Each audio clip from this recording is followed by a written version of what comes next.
Okay, welcome back to the Colorado Trail, day 11. The day 11 question is, well, what is the 10th Mountain Division? This deviates a little bit from the norm, but this is a bit of a history question. The 10th Mountain Division is part of the U.S. Army, and it was formed in the early 1940s, and actually the formation of the 10th Mountain Division was inspired from the Winter War, where in one of the battles the Russian army was attacking a small group of Finnish soldiers.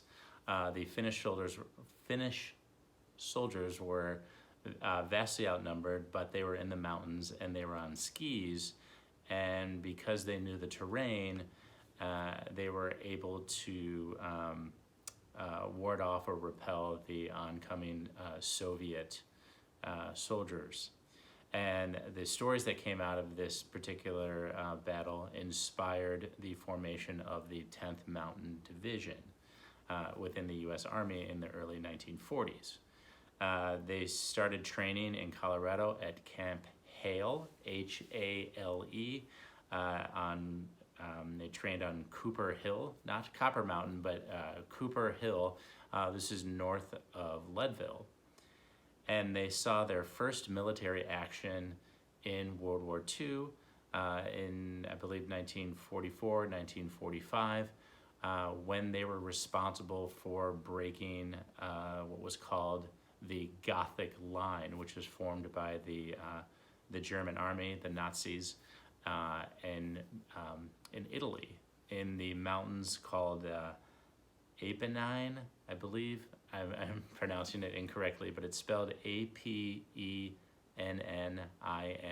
So someone correct me on that pronunciation, but it was the Gothic Line, and they were in charge of breaking through this line. They did in, I believe, the early 1945, and they were able to help the U.S. Army move forward or north into northern Italy. Many years later, the formation of these huts were created in memory of the 10th Mountain Hut Division, and these huts are scattered throughout Colorado, as seen in this on this map in these little blue dots.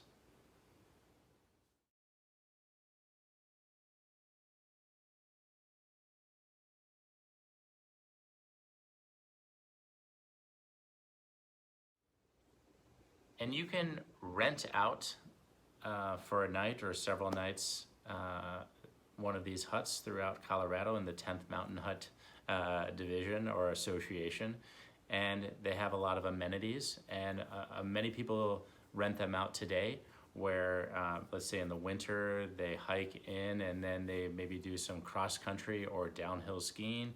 As you saw in day 10 video, we were hiking up what looked like a downhill ski run. Maybe a blue run, or if it was a lot of powder, I'd imagine it to be very challenging, maybe even a black diamond. For those of you who have downhill ski before and know the level of difficulties. Obviously green is the easiest, blue is moderate, and then there's the diamond, black diamond, or even double black diamond. So, but if they're not groomed, which I'm assuming they weren't, or they aren't during the winter, then it would be quite challenging. But if you have a lot of skiing experience, you'd probably enjoy that.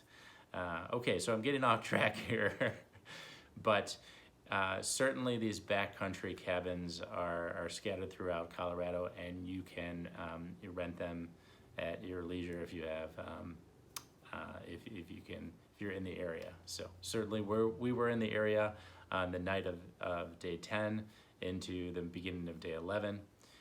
So there is a question and answer, a little bit of American history, a little bit of U.S. military history about the 10th Mountain Division.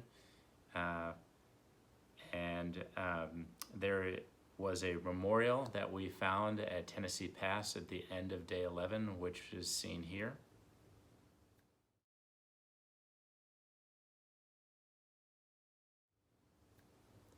we hiked from the Jackal Hut about 10 or 11 miles to Tennessee Pass, again where this war memorial was found. We later got a ride into Leadville, where we stayed for the night before I came back up to Tennessee Pass on the beginning of day 12. So I hope you like this little deviation from the Colorado Trail, but the 10th Mountain Hut history is found on the Colorado Trail, so I thought I'd include it. Hope you enjoy the footage from our hike on day 11, and we will see you soon. Good morning. We are starting day 11, and just coincidentally, we have 11 miles to hike today.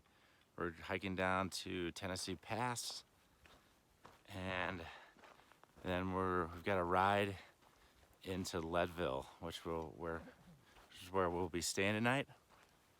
And then, alas, this is the last day of hiking with some friends, which means tomorrow I'll be solo for a while. So I'll be enjoying the day, certainly. All right, here we go.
All right, we made it to Tennessee Pass.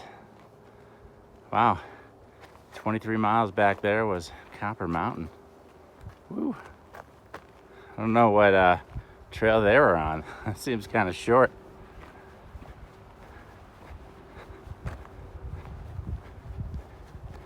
Tennessee Pass parking lot.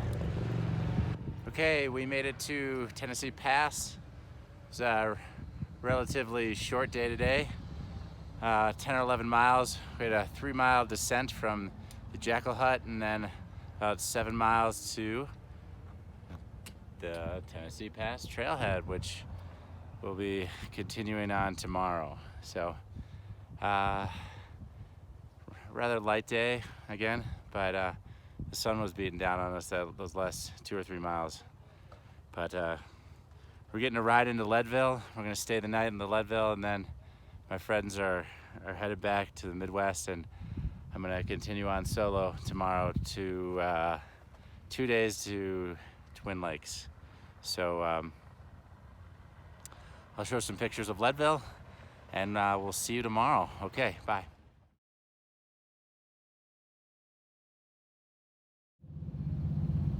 Even a short day can dirty up your feet. Ouch. Blister in the back heel there.